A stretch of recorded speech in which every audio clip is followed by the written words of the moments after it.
Paper. Boom. Not today. Favorite pencil.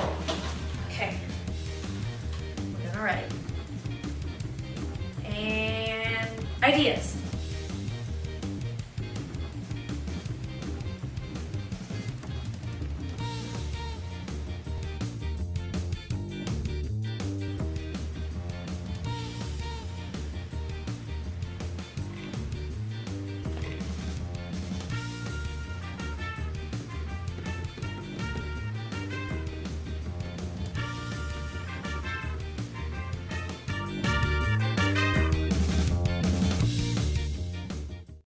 Pencils and notebooks because we're getting wordy. I'm Alyssa. And I'm Courtney. And you're watching Let's Get Wordy. And today we are slaughtering writer's block. So, writer's block. It's basically the feeling of not being able to put ideas onto paper. And that sucks. And it's the epitome of writers, whether it's research writers or creative writers. Yep. So, I've heard multiple things about writer's block. One, that it's just a lack of motivation. Yeah. And then another way, it's a lack of ideas. Like something's holding you back from those ideas. Yeah. But we are writers. We let the ideas out. We overcome. Yes! Slaughter! So, okay.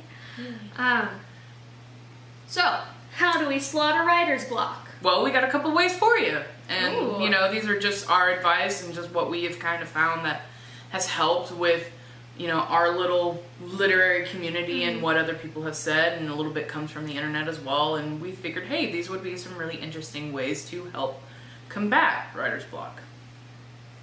The first will be to make an outline or a mind map, and that just helps defeat the fear of the blank page. Because sometimes when you're faced with a blank page, there's so much potential, it's overwhelming.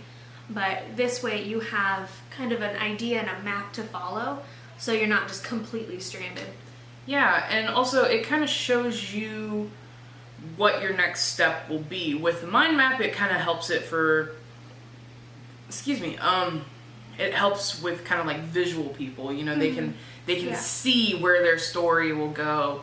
And, you know, an outline kind of does the same thing, but it's more blocked off, you know. With mind maps, you can, you know, have this central character here, and then, oh, well, here's the first conflict, and then that conflict will lead to this conflict or this resolution, you know. So it's just a nice way to, like you said, help defeat the fact of the blank page. Yeah, and even if you're in the middle of writing your story and then you get that feeling of writer's block, there's a few things that I have heard that you could do. One is shoot a character, kill them. It's a little bit extreme sometimes, but sometimes it'll work. Or do the exact opposite of what you would expect this situation to end up doing, I suppose. Or just make something absolutely unexpected happen. So, like, if your character's going to the zoo, and you don't know what they're gonna do at the zoo. Then suddenly they go to space! Yeah, they end up maybe going to space, finding a human zoo. That was in a recent episode of Steven Universe, so maybe don't add that. Or do. I don't know. You do you. You do you. But yeah, just make something completely unexpected happen. So that works. Yeah. Sometimes. Whatever would seem right and would fit in your story.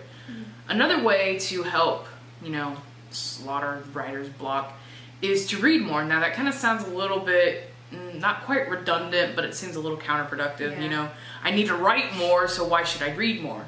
Well, reading more kind of helps broaden your horizon. You know, it's kind of a non-verbal way of bouncing ideas. Yeah. Without having to talk to somebody. You know, you could read, you know, something you're not into, and then you could draw inspiration from that. And yeah. Something else you could do is do something monotonous. I've said in a video before this. Whatever video it was. I think it was the second? About the Authors one. I think it was 3. That one. 3. Whatever video it it said was. 2, but it said 3. But I said that when I'm faced with writer's block, I go do something monotonous. I go do the dishes, I take a shower, I'll clean my house, room, dorm thing. I promise I'm not trying to wink at the camera. I just have something stuck in my eye. Hey guys. Okay, we're good. Right? Yeah, I'm good. Sorry, I didn't mean to interrupt it's you.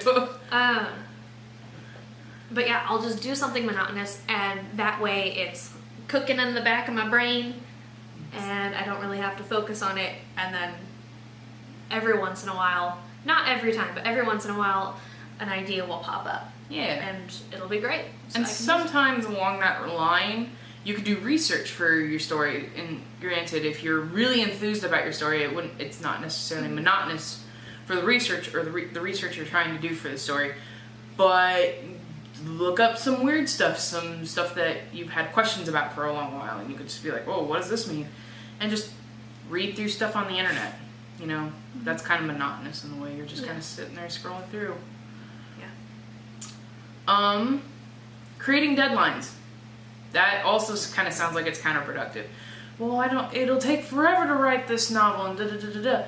No. Actually, it'll probably make you work a little bit faster because then your mind is in this state where it's like, I have to do this and get this done. So creating deadlines, whether that's, at the end of March, I will have written 10,000 words.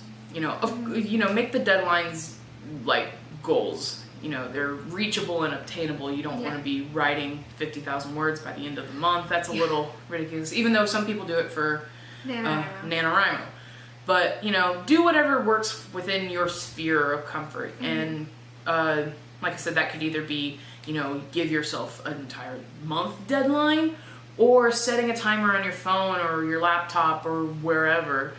And, for 20 minutes, and just for that 20 minutes, okay, you have to write for that 20 minutes. I use that method on my homework too. When I'm having trouble focusing, I'll just work for 20 minutes, and then at the end of that 20 minutes, I'll take like a 5-minute break, and then I'll go back in and do 20 minutes worth of work. And really, that is when I get the most work done. I don't know what sort of magic the timer has, but it really works for me. I don't know about you guys, but it really works for me. So the next time you're feeling a little not focused, you can give that a shot. Yeah. So.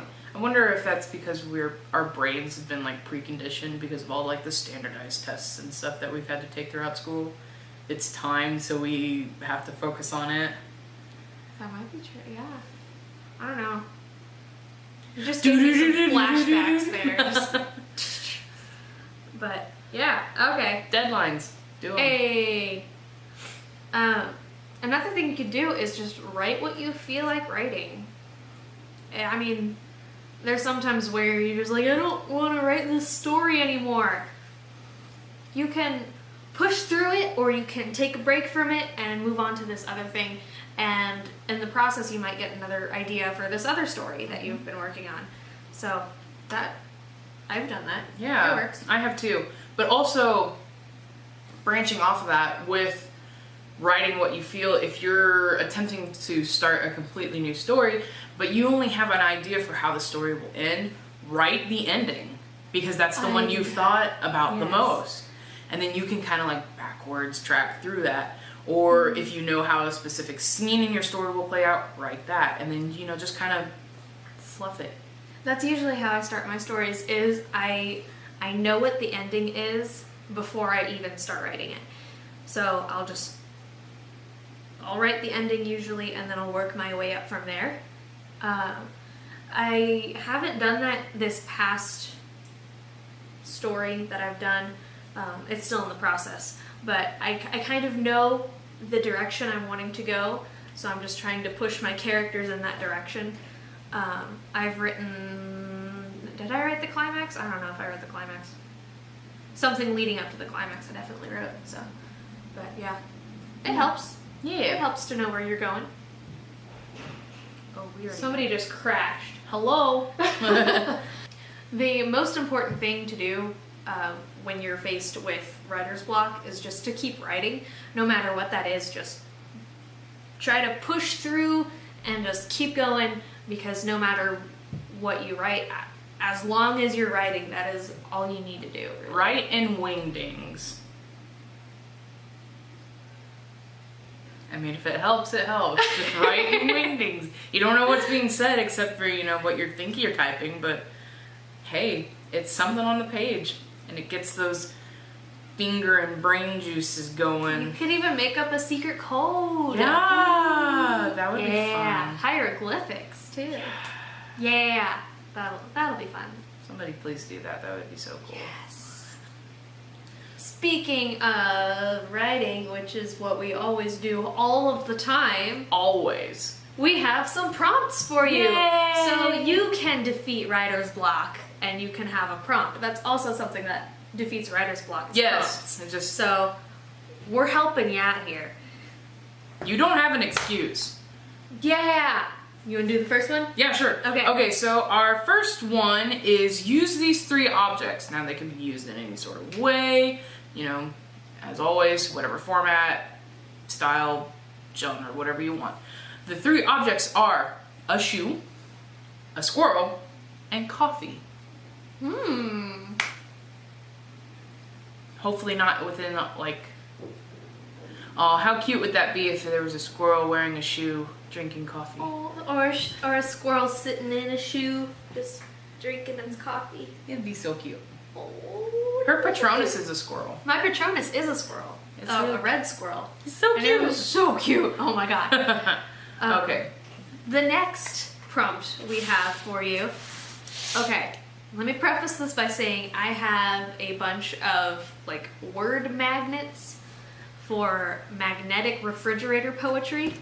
I have used some of them for some poems, and they're actually quite useful sometimes. But we're gonna choose 3 here. So I have 1, 2, 3, 4, 5, 6, 7. 7 magnets here. We're gonna choose one. Or several. Okay. Answer. Ooh. I'll go with this one. Oh. Drama. Drama. Oh, snap. Um, Can't really see this. beautiful. Oh. Dun, dun, dun, dun, dun. Can't really see them because there's no light. We're trying No, though. we're trying really hard. But answer, beautiful, and drama. Da-da-da. So there's your prompts. So, as usual, like us, hit the like button down in the thingamabob, subscribe. Do these prompts, either put them in the comments or email them to us at the email that will go here. And so now you've listened to us talk, so it's time to get wordy. Bye. What were the other words? Monster, Ooh. soul, Another. and voice. Monster soul. It's Undertale. A. Yeah. Yay! All right.